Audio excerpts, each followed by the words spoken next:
surprise, me voilà ou me revoilà pour ceux qui me connaissent un petit peu déjà. Ça faisait des années que je n'étais pas revenue sur YouTube. Non, je n'étais pas décédée, simplement les tournages, les montages vidéo, ça prenait beaucoup de temps, j'en ai eu ras la casquette. Donc je vous reviens avec une série de podcasts, comme ça vous me posez sur un petit coin de table, sur votre lit, je ne sais où, et vous m'écoutez, il n'y a pas besoin de regarder. Let's go! Et rapidement, pour ceux qui ne me connaîtraient pas, on me surnomme Maca sur les réseaux sociaux et sur internet en général. J'ai la trentaine et je viens du nord-ouest de la France. Voilà, les présentations sont faites. Maintenant, je reviens avec une série de podcasts sur l'Eurovision parce que j'ai remarqué que sur YouTube, il n'y avait pas forcément déjà de podcasts ou même de vidéos en réaction aux chansons qui seront envoyées à l'Eurovision en 2020, donc cette année. Eurovision qui se déroulera à Rotterdam, suite à la victoire de Duncan Lawrence avec sa chanson Arcade l'année dernière. Et sans plus attendre, voici mon avis sur la chanson qui représentera la France à l'Eurovision. Suite à l'annulation de Destination Eurovision au regret d'un grand nombre de fans européens, c'est donc Tom Leb qui a été choisi en interne par France Télévisions. Tom Leb, c'est qui ? Eh bien déjà, il a 30 ans, il est né à Paris et c'est le fils de Michel Leb. Michel Leb, c'est un humoriste, peu de jeunes gens le connaissent. Moi, je le connais grâce à mes parents, il a été assez médiatisé dans les années 80.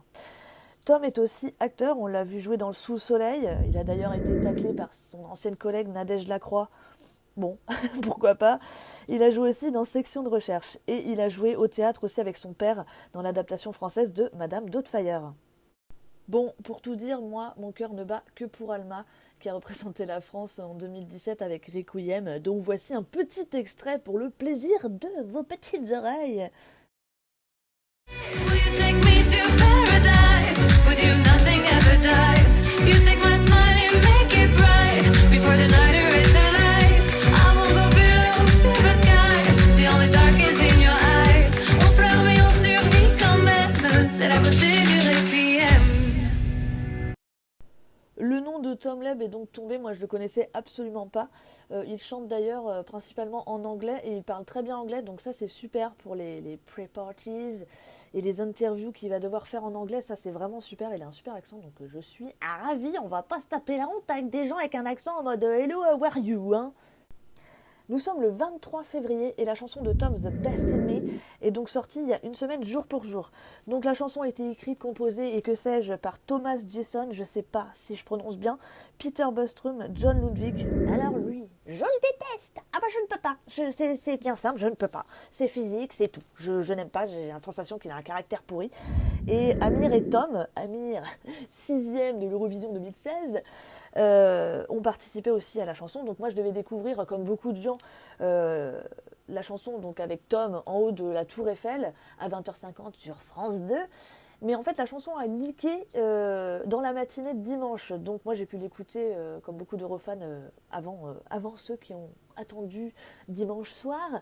Et j'avais vraiment aucune attente. Je me suis dit comme ça au moins je serais pas déçue. Et là c'est le drame. Ma réaction suite à la toute première écoute de The Best in Me, c'est bien simple, j'ai fait 3 AVC, vide intersidéral dans mon esprit, suivi d'une déception mais sans limite. Donc, du côté des fans d'Europe, ça en est suivi un pourrissage médiatique, des fois d'une rare violence, à base de la France, vous foutez de ma gueule, c'est quoi cette merde. Tom s'en est pris plein la gueule alors que lui, il a rien demandé, il est trop content de venir à l'Eurovision. Donc, c'était pas très mérité. J'espère qu'il prend pas ça trop à cœur et que son équipe a caché un peu les trucs et que lui ne cherche pas à regarder tous les avis des gens. Personnellement, j'ai continué à écouter. Je me suis dit, bon, allez, j'ai un petit peu d'espoir. Et effectivement, la magie a dû prendre. Et maintenant, j'apprécie la chanson. Franchement, le refrain reste en tête, il a une super voix. Franchement, j'aime bien. Donc ça remonte dans mon classement. Après, je ne sais pas du côté des autres, mais j'ai vu plusieurs retours qui disaient que, effectivement, en fait, en continuant d'écouter, en donnant une seconde chance à la chanson, on se rendait compte que c'était plutôt pas mal.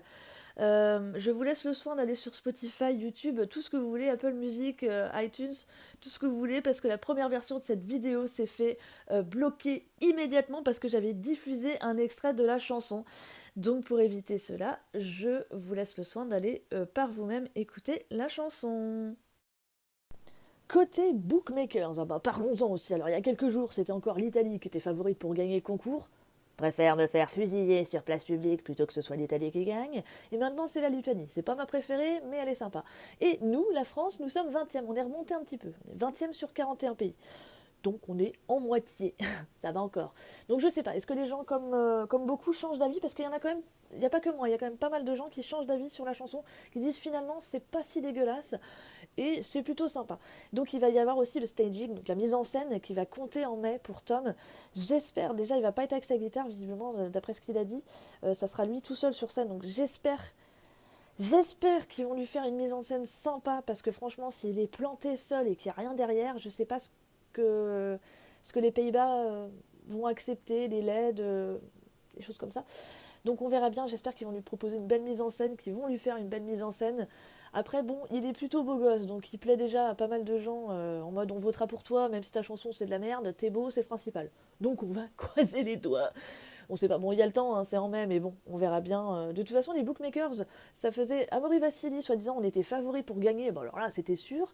Madame Monsieur, on était favori pour gagner. Alma, on était favori pour gagner. Et à chaque fois, on se prenait des. Enfin, pas des tôles, mais on n'était pas. Voilà, on n'était pas. Enfin, par ami, on n'était pas top 10. Hein. Cette fois, les bookmakers nous pourrissent. Donc je me dis, ça se trouve, ça va avoir l'effet inverse. Donc on verra bien. Bref, moi, j'aimerais avoir aussi vos avis. Donc n'hésitez pas à me donner vos petits avis, ça m'intéresse. Savoir éventuellement aussi d'où vous venez. Si vous connaissiez Tom Leb d'avant, le Tom acteur ou le Tom chanteur, si vous l'aimez ou pas. Savoir ce que vous pensez de la chanson, si vous l'aimez ou pas, pourquoi, ce que vous espérez comme mise en scène en mai à Rotterdam. Et quelle place on ferait éventuellement. Voilà, moi je vous reviendrai avec un autre podcast sur mon avis à propos d'une autre chanson pour l'Eurovision 2020.